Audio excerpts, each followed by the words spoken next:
एक काल की बेटी है, काल मानी मौत की एक बेटी है। कालस्य दुहिता का चित्रलोकीं बरिमिच्छति पर्यटन्तीन बरिस्मन् प्रत्यनंदत कश्चन। काल की छोटी बेटी, काल की एक बेटी है, उसका नाम है जरा। इसको हिंदी में कहते हैं बुढ़ापा। जरा मानी बुढ़ापा। कालस्य दुहिता काचित् त्रिलोकीं बरम, वह त्रिलोक में घूमती है बेचारी, कोई भी हमको वर्ण कर ले, पर उसको वर्ण करने के लिए कोई भी तैयार नहीं होता। कोई नहीं चाहता कि मेरी मौत हो। त्रिलोकीं बरमिच्छन्ति न कश्चित्। और उसके बाद में पर्यटन्ति न बरहिस्मन् प्रत्यनंदत, किसी ने भी उसका अभिनंदन नहीं किया। बड़े दुख हुई, निराश हुई, और वो यवनेश्वर के पास में पहुंची, जिसका नाम हमने चंडवेग बताया। ये चंडवेग इस महल पर आक्रमण करता है, ये जो 7 दरवाजों से युक्त था। ये चंडवेग क्या है? ये काल है, समय। और समय के पास में ये हमारी नगरी पर जिस दिन जन्म लेते हैं उसी दिन से आक्रमण शुरू कर देता है, अपन देख नहीं पाते। इसके 720 सैनिक हैं, 360 सैनिक और 360 सैनिक योद्ध, वीरा और वीरांगना। तो जो दिन है 360 वो सैनिक हैं, और 360 रात्रियां मिलकर के कितनी हुई? 720। ये आक्रमण दिन रात हमारे ऊपर। अपन ने एक बड़ी गजब की बात देखे थे, भोपाल में हम पढ़ते थे तो नया वर्ष आता, और नया वर्ष आने के समय पर कितने लोग ग्रीटिंग कार्ड छपाते हैं, कितनी मौज मस्ती और दीपावली पटाखे फोड़ना क्या क्या करते। और वो सज्जन एक अलग किस्म का काम करते थे, एक पत्र भेजते थे वो सबके पास में ग्रीटिंग कार्ड। वो सफेद रंग का कागज, काले रंग की लिखाई और कोने से फटा रहे। ऐसा पत्र कब लिखा जाता है जानते कि नहीं? अगर सफेद हो, काले रंग से छपा हो, कोने से फटा हो, इसका मतलब किसी के मौत का संदेश है। और वो ग्रीटिंग कार्ड नया वर्ष का इसी रूप में भेजते थे, और उसमें 4 लाइनें लिखी रहती थी, मुझे खेद है, आपको सूचित करते हुए खेद हो रहा है कि मेरी इस महत्वपूर्ण जिंदगी की 1 वर्ष और खत्म हुई। ये भी एक तरीका है देखने का कि नूतन वर्ष जब तुम्हारे जीवन में आता है तो जरा पीछे। हमारी एक चीज लिखी जाती थी पहले हिंदी साहित्य में कि पुनर्सिंहावलोकन। ये शब्द सुना है कि नहीं? अगर लिखते थे तो लिखने के बाद में सिंहावलोकन करो। सिंहावलोकन का मतलब क्या होता है? शेर कैसे, शेर जब चलता है ना तो चलते चलते वो आपने देखा होगा वो पीछे देख करके दहाड़ता है। ऐसे ही तुम रात्रि में सोते हो तो सोने के पहले जरा पीछे पूरे दिन पर नजर डालो। आज तुमने सुबह से उठ करके शाम तक क्या किया, कितने तुमने अच्छे काम किए जिसके लिए तुम अपने आप को धन्यवाद कह सकते हो, और कितने तुमने बुरे काम किए जिसके लिए तुम्हारा मन शर्मिंदा होता है। दूसरे दिन जब उठो तो ये संकल्प लो कि हम अपने जीवन का ये दिन ऐतिहासिक बनाएंगे, कोई ना कोई काम ऐसा करेंगे जिससे आज की तारीख हमारी स्वर्ण अक्षरों में लिखी जाए। इसलिए अपने हाथों को देखो और प्रत्येक दिन, क्योंकि प्रत्येक दिन आपके जीवन की नई शुरुआत है, इसको अच्छी योजना के साथ में दिन की शुभारंभ करो। 10 मिनट छोड़ो, 10 मिनट सोचो बेड को छोड़ने के पहले कि हमें आज करना क्या क्या है। काम पर तुम हावी हो जाओ, काम को अपने ऊपर हावी मत होने दो। काम अगर आपका 8 बजे शुरू होना है ऑफिस का, यहां 10 बजे शुरू होता है, पर अमेरिका वगैरह में 8 बजे। काम अगर आपका 8 बजे शुरू होता है तो ऑफिस में 7:55 पर आप बैठ जाओ। तो आपने क्या किया? आप काम पर हावी हो गए। काम आपको दबा नहीं सकता। और अगर आप आधा घंटे लेट गए हो तो फाइल पर फाइल आपके सामने, अरे यार पहले बोल दी तो फाइलें मैं निपटा लूं, मैं उनको देख रहा हूं, तुम देखते नहीं यार, तुम्हारा दिमाग कहां है तुम्हारा, इतनी फाइलें मैं निपटा लूं।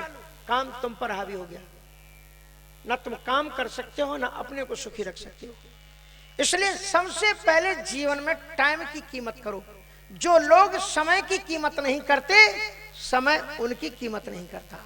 समय आने पर समय बता देता है कि तुमने मेरी कीमत क्या है। फिर तुम अगर समय से समय मांगोगे, कहेगा यू हैव नो चांस, तुम्हारे पास कोई टाइम नहीं, वापस नहीं है आता गुजरा हुआ जमाना। जिंदगी में सबसे ज्यादा कीमती कोई चीज आपके पास में है तो जानते हो ना, जीवन की एक एक सांस, एक एक पल। जो पल तुम गुजार चुके हो, दुनिया भर की संपत्ति को भी तुम बलिदान कर दो तो भी तुम गुजरा हुआ एक क्षण अपने जीवन में बैक नहीं ला सकते। भगवत गीता में इस समय का मूल्यांकन बताया गया है कि समय का मूल्यांकन करो। एक एक पल को आप दिन में अगर 4 घंटे सही काम कर लें तो पूरी जिंदगी आपकी सुधर सकती है। एक स्टूडेंट अगर अपने जीवन में केवल 2 घंटे पूरे मन लगा करके पढ़ ले तो उसको परीक्षा भवन में जाने पर वो प्रसन्न रौनकता होगी उसके चेहरे पर, खिलखिलाहट होगी उसके चेहरे पर। Because I have not worry, no need to worry, मुझे कोई चिंता की बात नहीं क्योंकि मेरा विषय मेरे हाथ में है।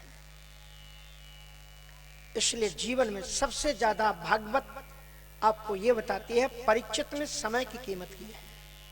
7 दिन बचे हैं, 7 दिन में वो ये कथा सुन रहा है। यह है समय का मूल्यांकन। तो वो जो जरा थी, वो जो समय की 372 720 सैनिक और उसकी कन्या है, उसका नाम है जरा। जरा किसी को चाहती नहीं। एक बार नारद जी मिल गए, कहा कि मुझे ही वर्ण कर लो, आप ही वर्ण कर लो। नारद जी ने कहा ना बाबा ना, आप तो देवी ने गुस्सा होकर के श्राप दे दिया कि आप 2.5 घड़ी से अधिक कहीं रुकोगे नहीं। उसके बाद में नारद जी ने कहा ठीक है, मुझे तो श्राप मिलते ही रहते हैं, कोई चिंता नहीं, तुम प्रज्वार के पास चली जाओ। प्रज्वार मानी जानते हो, ये सब तुम्हारे जीवन की घटना है। मृत्यु के पहले बुढ़ापा जब आता है, जब अंतिम समय आ जाता है तो व्यक्ति बुखार से ग्रस्त हो जाता है, ज्वर से ग्रस्त हो जाता है, बीमारियां आ जाती हैं उसके जीवन में। इसलिए काल कहता है प्रज्वारो यम मम भ्राता त्वम च मम भगिनी भव चराम्यवाभ्याम लोकाभ्याम। प्रज्वार मेरा भ्राता है, तुम मेरी बहन हो जाओ और दोनों मिलकर के धरती का चरण करेंगे प्राणियों का। प्रज्वान मानी वो बुखार और जरा मानी बुढ़ापा, दोनों मिलकर के मनुष्य को धीरे धीरे खाना शुरू करते हैं। बुढ़ापा जब आता है और बीमारियां जब आती हैं तो धीरे धीरे शरीर को खोखला करती हुई चली जाती है। लेकिन ऐसी परिस्थिति में भी जिनके मन में ईश्वर का विश्वास है और विल पावर है, उन्हें कोई भी बीमारी छू नहीं पाती। हमारे वाराणसी में 106 वर्ष के एक संत थे, बूढ़े संत, उनकी न्यूज छपी थी, वर्ल्ड न्यूज थी। कोरोना के टाइम पर वो कोरोना ग्रस्त हो गए और बूढ़ों को कोरोना आया तो पक्की गारंटी हो जाती थी कि अब ये वापस नहीं आएगा। और वो 1 से 6 वर्ष का बाबा वापस आ गया। उसका लिखा गया, कहा बाबा खूब प्रार्थना। बोले हमने कोई प्रार्थना नहीं की, हम तो जैसी प्रार्थना करते थे वही प्रार्थना करते रहे। ऊपर वाले को जरूरी था कि मुझे भेजना था तो मैं चला आया। तुम जितना जितना प्रयत्न करोगे उतनी गड्ढे में चलते हुए चले जाओगे। तुलसी जैसे भवितव्यता तैसे ही मिले सहाय, और आपन आवे ताय पे ताय तहां ले जाए। इसलिए प्रज्वारो यम मम भ्राता। तो ये जरा बुढ़ापा और बीमारियां मिलकर के धीरे धीरे शरीर को खोखला करना शुरू कर देती है। दोनों मिलकर के इसके ऊपर चंडवेग आक्रमण कर देता है और नगर को आग लगा देता है, धू धू करके शरीर जलने लगता है। भीषणतम युद्ध होता है। धीरे धीरे जितने भी सैनिक थे, और जब आपको बीमारी आएगी ना, और जब आप फिर क्या होगा कि घर के अंदर में पड़ोगे तो बहुएं अपने घर को सूचना देंगी कि बाबूजी की तबीयत खराब है, बाबूजी पड़े हुए हैं यहाँ पर। तो जिस जिसके पास में सूचनाएं जाएंगी वो सब मिल मिल करके आना शुरू करेंगे। और मालूम है घर में क्या कह के आएंगे, अरे यार उसके यहाँ उसका सूचना मिल गई, उसे भी यही समय बीमार पड़ना था, अब क्या करें जाना पड़ेगा। नहीं जाएंगे तो व्यवहार न बिगड़े इसके लिए जा रहे हैं, चिंता इनता कोई नहीं है। अब क्या करें, इसी समय उन्हें मरना था तो इसलिए जा रहे हैं। देखो आप क्या कह करके जाते हैं। आप सोचते हो आपसे प्रेम नहीं, संसार में अपना व्यवहार कि हम बड़े व्यवहार वफादार हैं, इसलिए वो दिखाने के लिए आते हैं। उसमें भी कोई सहानुभूति बूढ़े के लिए किसी की नहीं होती है। बच्चों की कहानी ये होती है कि एक बच्चा परदेश में है, बहुत दूर रह रहा है, और एक बच्चा यहां पर है वो कहता है बाबूजी जरा बीमार है। कहा कि भैया तू तो है ना वहां पर जरा अच्छे से देख ले और बता कितने पैसे, अच्छे अच्छे अस्पताल में बाबूजी को ले जा, पैसा जितना कहेगा हम भेज देते हैं, लेकिन अभी मुझे छुट्टी नहीं मिल रही। मैंने अपील तो की है लेकिन छुट्टी नहीं मिल रही, बाबूजी को तुम संभाल लो, तुम भी तो मेरे भैया हो और तुम हो तो मैं ही हूँ सब कुछ। और जहां से बाबूजी गए तो भैया जी सामने उपस्थित, फिर कोई छुट्टी उट्टी सब मिल जाती। फिर कहते हैं कि सड़क के किनारे का मकान अपना और नहर के किनारे का खेत अपना, बंटवारा करो, सही सही करना, ईमानदारी से करना। सब बब्बन चतुर्वेदी और चतुर्वेदी परिवार की तरह थोड़ी होते हैं कि पिता के लिए पुण्य तिथियां मनाएं, पिता के लिए भागवत कराएं, पिता के लिए इतना सब करें। ये जीवन में होना चाहिए।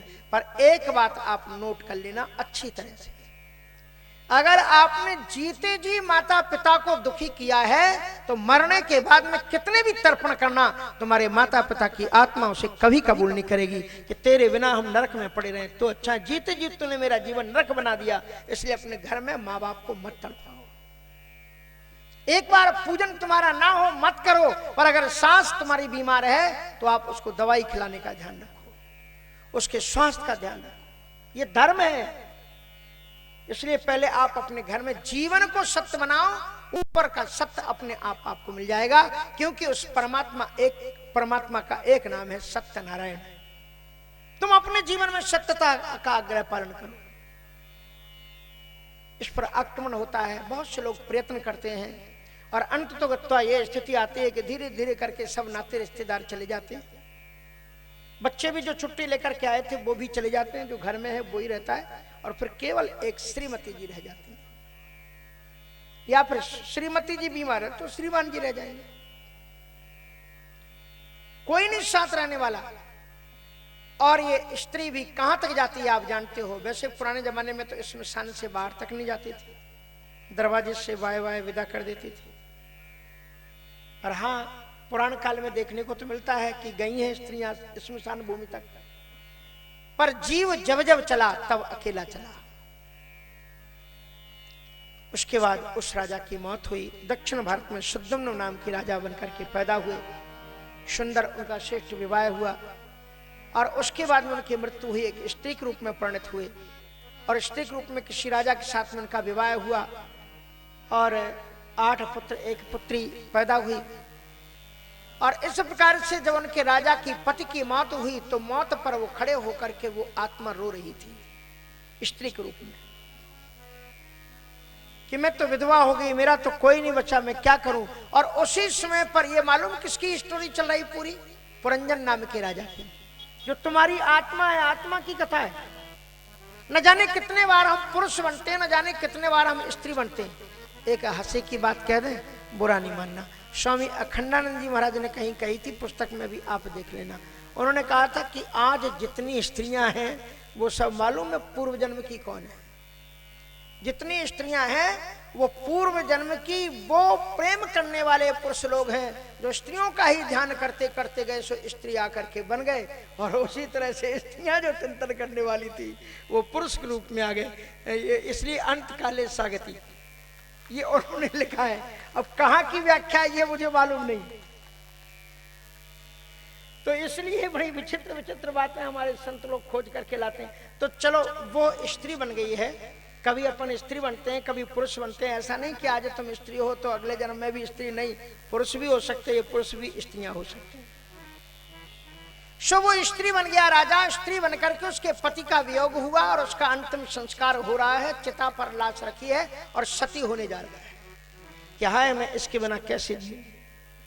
और उसी समय पर वो अविज्ञात नाम का जो सखा था, अविज्ञात मानी परमात्मा जो उसके साथ में सखा था, उस सामने आकर के खड़ा हो गया और उसने प्रश्न पूछना शुरू किया। कहा तुम कस्यासि को वायम शयानो यस सोचसी जानासि किम सखायम माम ये नाग्रे विचिचरतया। अरे तुम कौन हो, क्या तुम्हें अपने आत्म स्वरूप का ज्ञान है, और ये कौन है जिसके लिए तुम सती होने जा रही हो। मुझे पहचानो, मैं वही हूं जो तुम्हारे साथ में अविज्ञात नाम का मित्र बनकर के, तुम आत्मा हो और आत्मा ना जायते म्रियते वा कदाचिन नायम भूत्वा भविता वा न भूयः अजो नित्यम शाश्वतोऽयं पुराणे न हन्यते हन्यमाने शरीरे। बहुत सुंदर ज्ञान की बात है।